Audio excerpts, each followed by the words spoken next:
So there has been a growing interest in other agents outside of immunotherapy for the treatment of bladder cancer. FGFR3 inhibitors are gaining recognition that they are important in the field and treatment of tumors. We've recently seen approval of erdafitinib, which targets mutant FGFR3 tumors and resulted in objective responses in patients, approximately 40% of patients receiving this therapy. However, there are toxicities associated with tyrosine kinase inhibitors. Vofatamab is an antibody that targets both mutant FGFR3 but also wild-type FGFR3. And building on our experience with FGF-targeted agents, this trial combined this antibody with immune checkpoint inhibition. The reason for this is there's early data suggesting FGF-altered tumors may be enriched in an immunologically cold tumor. And there's been a lot of growing debate in the field. Do these cold tumors respond as well to immune checkpoint inhibitors? And if you have an FGF receptor alteration, do you need something more than immunotherapy to provide clinical benefit?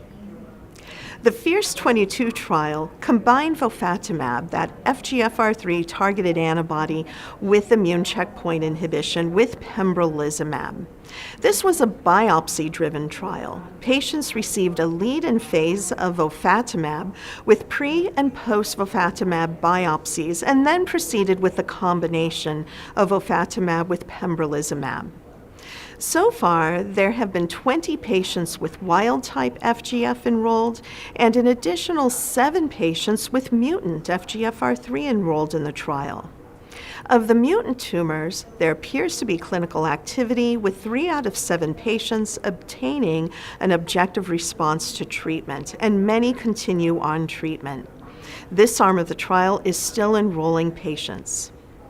On the wild-type arm, we were intrigued to note an objective response rate of around 33%, with 5 responses out of 15 patients.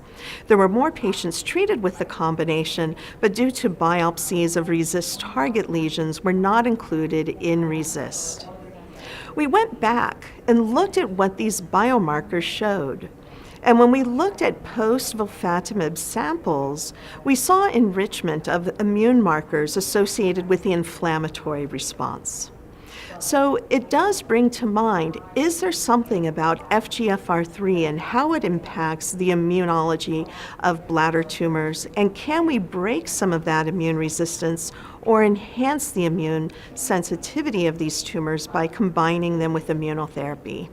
Arguably, more work is needed for us to tease out the benefit of Vofatamab with Pembrolizumab and the relative contribution of each.